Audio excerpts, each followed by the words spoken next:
We must once again return our story to Mentalion. With his new creation, Jekyll Juice, finally perfected, Mentalion needed real-world test subjects. He ordered his henchmen to round up several members of the Dilio Riders Street gang. Among those captured was none other than the gang's founder himself, Jerry Dangler, better known as MC Muuphasa. Mentalion was fascinated and confused by this man. From everything he had observed, Muuphasa seemed like a loudmouthed, squeaky-voiced idiot. There was no way he could have independently perfected the MHT formula. Something didn't add up. So Mentalion ran extensive tests on him. What he discovered was shocking. Mufasa's body was absolutely infested with wicked spirits, ancient thetans, and jinn that clung to his soul like parasites.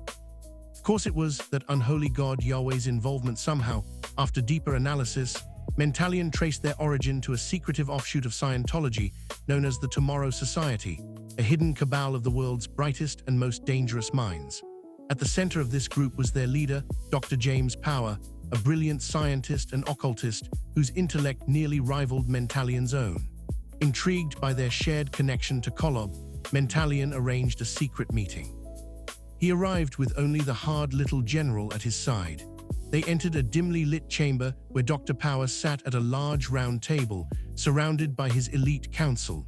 Present were Dr. Dylan Killings, a severed head kept alive in a jar, mounted on a sophisticated robotic tripod. Darvis Redstar, encased in a full suit of advanced power armor. He was also the founder of Redstar Technologies. Dr. Samantha Rumpel, a brilliant woman with two mechanical arms extending from her back. Dr. Sealers Franklin, wearing a specialized deep-sea diving and combat power suit. Dr. Warfare, a creepy, pale man who specialized in chemical and biological weapons. The Tomorrow Society members stared silently at the giant-headed alien and his tiny, foul-mouthed companion.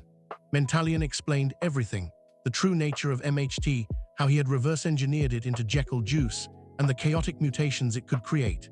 He proposed a full alliance between Mormon Unity and the Tomorrow Society. The scientists demanded proof. Mentalion had his men drag in a restrained and confused MC Muuphasa. They forced a full dose of Jekyll Juice down his throat. Before their eyes, Muuphasa began to transform. His body twisted, fur sprouted across his skin, a long pink tail emerged. His head morphed into that of a large rat, complete with whiskers and buck teeth. He had become a rat man, still fully conscious and retaining his personality. Instead of horror, Muuphasa looked down at his new form, flexed his clawed hands, and grinned. "Yo, this is the hardest shit I've ever seen. I look like a straight-up supervillain. We gotta get this drink out to the whole world, fam." Mentalion was stunned by the reaction, but saw an opportunity. He agreed to let Muuphasa and the general lead the street-level distribution operation, using the Dilio Riders network to flood cities with Jekyll Juice. Dr. James Power, impressed by the results, officially sealed the alliance. With the combined resources of Mormon Unity, the Tomorrow Society, and the Dilio Riders now working together, the plan moved forward at terrifying speed.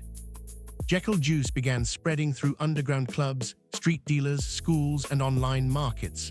The world was about to change forever. Soon, thousands, then millions, would drink the glowing purple liquid, gaining random superpowers or suffering horrific mutations. Heroes and villains would rise by the hundreds. Chaos would reign, and Mentalion would sit in the shadows, watching his perfect storm of madness unfold.